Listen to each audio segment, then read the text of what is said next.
बाबा बागेश्वर को बार बार धमकियां क्यों मिल रही हैं? जिस तरीके से उनके भक्तों की संख्या बढ़ती जा रही है, उसी तरीके से उनके दुश्मनों की लिस्ट भी लंबी क्यों होती चली जा रही है?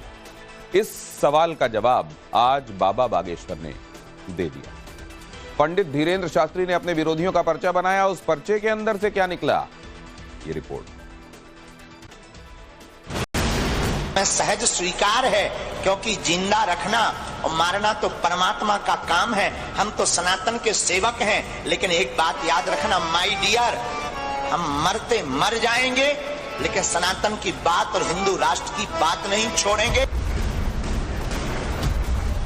नफरत नहीं, हम प्रेम के आदी हैं, पर गर्व से कहते हैं हम हिंदुत्ववादी हैं। जो भी हमारे धर्म के खिलाफ उंगली उठाएगा, उसकी ठठरी पार देंगे। सब हिंदू, हम सब हिंदू, हिंदुओं अभी सड़कों पर आ जाओ। बाबा नागेश्वर सड़कों से सनातन विरोधियों को ललकार रहे हैं। जात पात त्याग कर हिंदुओं को एक करने का प्रण ले रहे हैं। जीने मरने की परवाह किए बगैर धर्म ध्वजा थाम कर पूरे देश में घूम रहे हैं। मौलाना और मजहबी पाखंड को आईना दिखा रहे हैं। तो उनके दुश्मनों की लिस्ट बढ़ती जा रही है। सिर तन से जुदा करने से लेकर दूसरी धमकियां दी जा रही हैं। मरेंगे तब तक घर घर धीरेन्द्र कृष्ण क्रांति लेकर निकल पड़ेगा। हम देखते हैं तुम कितने धीरेन्द्र कृष्ण को मिटाओगे, तुम कितनी ताकत लगाओगे। और सनातनीय हिंदुओं, हम अपने लिए प्राणों की बाजी नहीं लगाए हैं।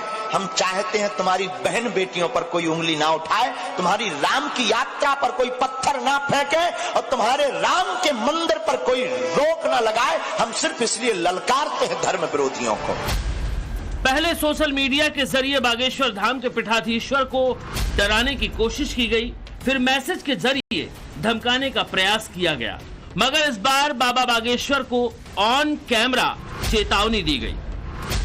धमकी देने वाला भूल गया कि बाबा बागेश्वर ने संभल के हरिहर मंदिर में रुद्राभिषेक करने की बात कही थी, न कि अमृतसर के हर मंदिर साहिब में। हिंदी में दिए गए बाबा के बयान पर कट्टरपंथी बरजिंदर परवाना ने पंजाब के खन्ना में कैसे अर्थ का अनर्थ कर दिया, वो शीशे की तरह साफ होते देर नहीं लगी। इत्थे ते तुहाडी इंदिरा मां नूं असीं गड्डी चाढ़िया, ओनू नहीं पैर पान दिता अंदर। वो इत्थे ते लखां दी फौज आ गई, वो असीं ते ओनू गोलियां नाल भुन भुन मारिया। वो इत्थे ते बिनता बुज्जड़ असीं चंडीगढ़ जाके बंब दे नाल ठोकिया। ओ बगेश्वर वालिया बाबिया, आज नोट कर ले, तेरी पुठी गिनती शुरू हो गई है। टकरांगे तेनू भी, भावें किद्दां तेनू गड्डी चढ़ाईए, चढ़ावांगे जरूर तेनू। आ ते सही। पंजाब के परवाना जी ने, जो हमें मीडिया द्वारा पता लगा कि जान से मारने की जो धमकी दी, सरदार हमारे सिख हमारे भाई हैं, हमारा परिवार है, उनकी हमको गालियां भी स्वीकार हैं, तालियां भी हमको स्वीकार हैं, उनकी धमकियां भी स्वीकार हैं, उनका प्यार भी हमको स्वीकार है। पर उनका समझने में थोड़ा सा भेद हो गया, इसलिए उन्होंने इस प्रकार के शब्दों को बोला है। पर हम नहीं चाहते कि हिंदू और सिख दो अलग अलग हो जाएं, क्योंकि हर मंदिर साहब के प्रति हमारी स्वयं की निष्ठा है। और हम बरजिंदर परवाना वो शख्स है जिसे पुलिस ने 2022 में पटियाला हिंसा के आरोप में गिरफ्तार किया था। खुद का जत्था बनाकर उसका मालिक बनने वाले बरजिंदर को बाबा बागेश्वर ने दोबारा वीडियो सुनने की नसीहत दे डाली। ये अलग बात है कि पूरे मामले को लेकर छतरपुर की बमीठा पुलिस जांच कर रही है। तो उन्होंने जो भी कहा है उनसे भूल हुई है, उस वीडियो को ना उन्हें पुनः सुनना चाहिए। ये संभल के हरिहर मंदिर की चर्चा है, ना कि हरि मंदिर साहब। वो हमारे आदर्श हैं। बाबा बागेश्वर को पहले ऐसे चैलेंज मिलते थे जो पॉलिटिकल ज्यादा होते थे, मगर जब उन्होंने देश के अलग अलग हिस्सों में घूम घूम कर सनातन विरोधियों की ठठरी बांधनी शुरू की, तो फिर अनगिनत धमकियां मिलने लगी। सितंबर 2023 में बरेली के मोहम्मद अनस अंसारी ने जान से मारने की धमकी दी।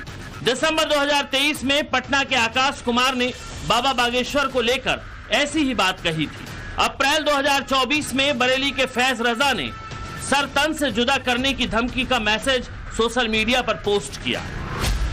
ऐसे अनगिनत मामले सामने आ चुके हैं, लेकिन बाबा बागेश्वर हर बार जवाब दे रहे हैं, धमकीबाजों को चैलेंज करते रहे हैं।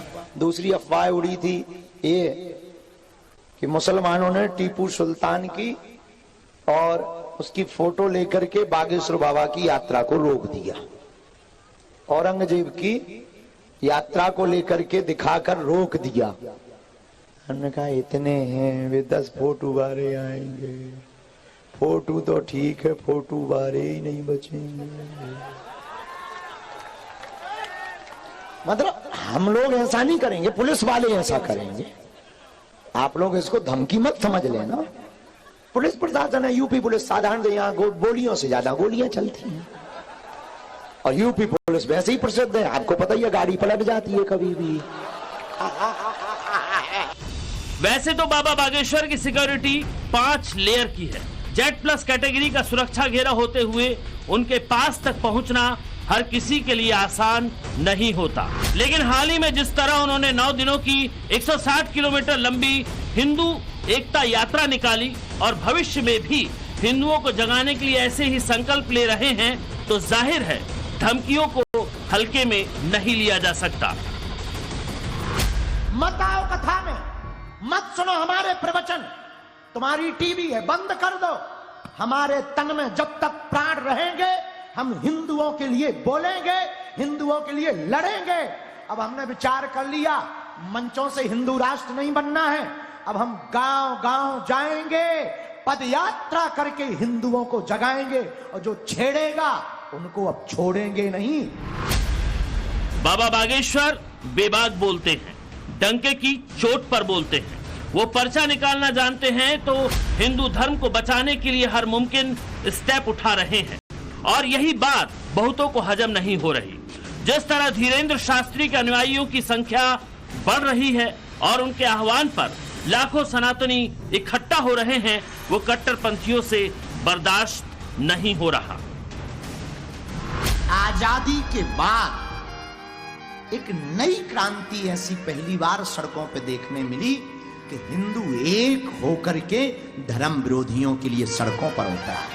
देश में ना कोई बड़ा होगा, ना छोटा होगा, ना ऊंच होगी, ना नीच होगी, सब हिंदू होंगे और हम उनके हाथों से आरती करवाएं। सड़कों पर पुकार लगाई, जात पात की करो विदाई, हम सब हिंदू भाई भाई।